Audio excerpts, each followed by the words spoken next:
1923, c'est le premier Grand Prix d'endurance de 24 heures qui succède au Grand Prix automobile dont la première édition a eu lieu en 1906. Jusqu'en 1939, les plus grandes marques de l'époque vont disputer les premières éditions.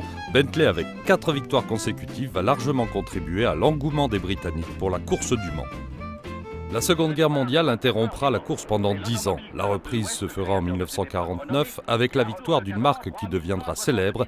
Ferrari s'impose avec son modèle 166M.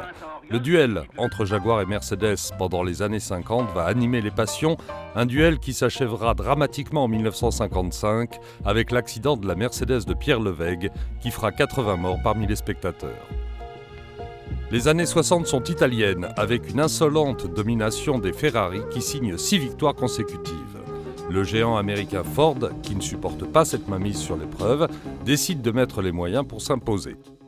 Pendant 4 ans, de 1966 à 69, les victoires sont made in USA. 1969 sera aussi l'année où Jackie Ickx, pour des raisons de sécurité, décide de dénoncer le départiplement en marchant jusqu'à sa voiture et en prenant le temps de s'attacher avec son harnais de sécurité.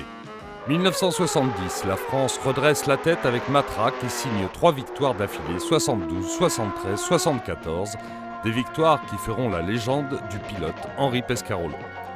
1980, Jean Rondeau entre dans l'histoire en devançant les Porsche qui restent les voitures les plus titrées au Mans avec 16 victoires. 1991, c'est la seule et unique victoire japonaise au Mans avec une Mazda à moteur rotatif. 92 et 93 seront des victoires françaises. Peugeot, sous la direction de Jean Todt, impose ses 905 aux lignes futuristes.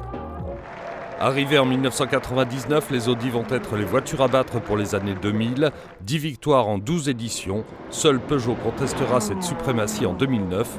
Donc aujourd'hui, la grande question est, qui pourra venir contester cette domination de la marque Ozzano ?